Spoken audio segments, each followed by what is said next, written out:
Hello, welcome to my studio. I'm Sarah, and I am in fan art mode. I finally saw Across the Spider-Verse since it has come out in digital, and it was amazing. A warning now, I will be talking about spoilers from the movie. I'm gonna try and talk about things in more of a chronological order, but I'll probably be a bit all over the place. There are so many things I could rant about. I'll start talking about the art of it first. Spider-Verse's style is so unique in the fact that there are so many different styles for each character. I feel like my style for how I draw faces fits pretty well with Spider-Verse's style. Depending on the reference, my style does kind of change slightly to match whoever I'm drawing. There's some sort of medium in between what I would consider my style when I'm drawing something on my own, and when I'm drawing fan art. Like if I'm drawing a Kingdom Hearts character, the eyes aren't quite the Kingdom Hearts style, but they lean more in that direction than what I would normally draw. There are little details I like to add, like the lines from the tips of hair. Gwen's hair is so much fun to draw. I love the character designs in this movie. I find it so interesting that almost every Spider-Person shown has already existed in some sort of comic or other media before. Even the paper bag one. Granted, some of them were redesigned from the original, like Paviter, but I think that just made them stand out more and made the movie so much more creative. The thing that stands out the most in Spider-Verse's style, in my opinion, is the coloring and the rendering, which I'll be talking more about later. I like drawing hoods for some reason. Speaking of which, I miss Miles having his hoodie. It was something that added another unique element to his character design. I actually managed to draw this frame upside down and get the anatomy right. You know, drawing things upside down is something people say is supposed to help you break the shapes down in your head differently, but I've never really done it before.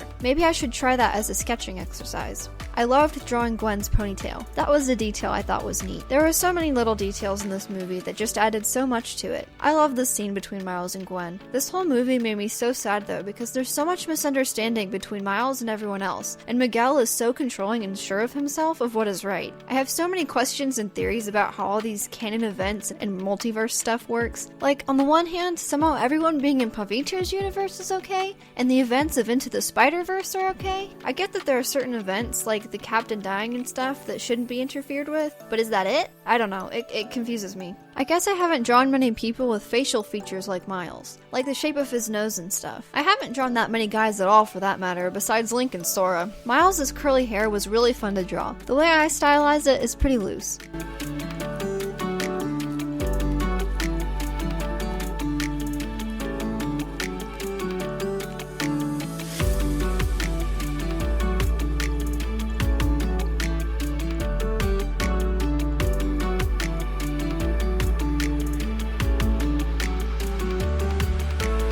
I tried to be bolder with my coloring overall on this page. This drawing is more of a normal color scheme though. I guess Gwen's hair isn't naturally blonde, unless her hair is just growing in darker now. That does seem funny to me though, that she would dye her hair blonde and then also dye the tips pink.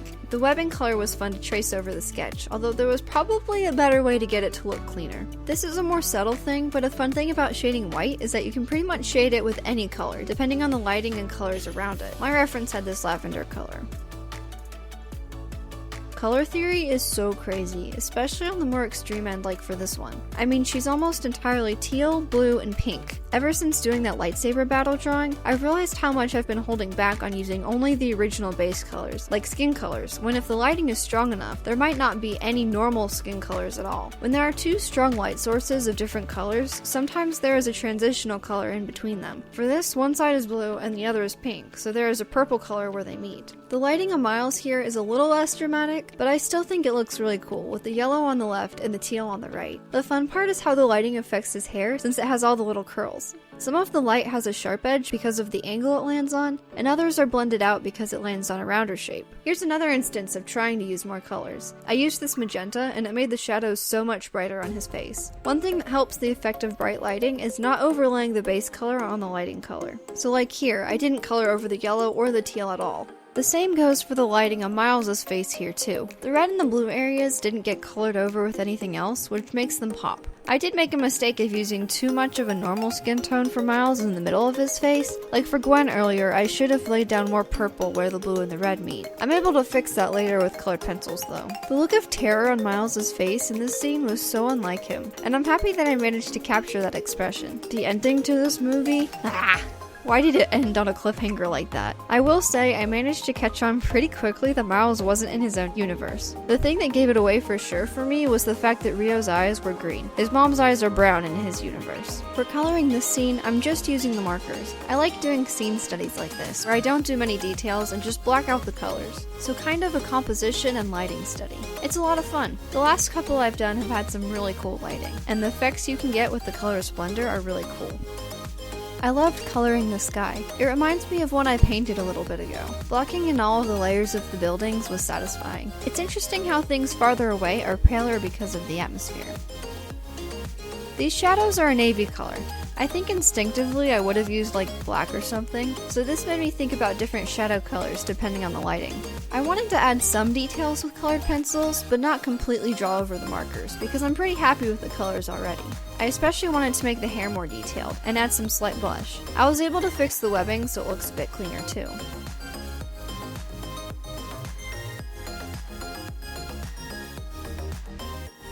I was also able to make some of the colors even brighter and blend them a bit better on Gwen's face here with a blending pencil. Blending pencils work just fine, but not quite the way I thought they would.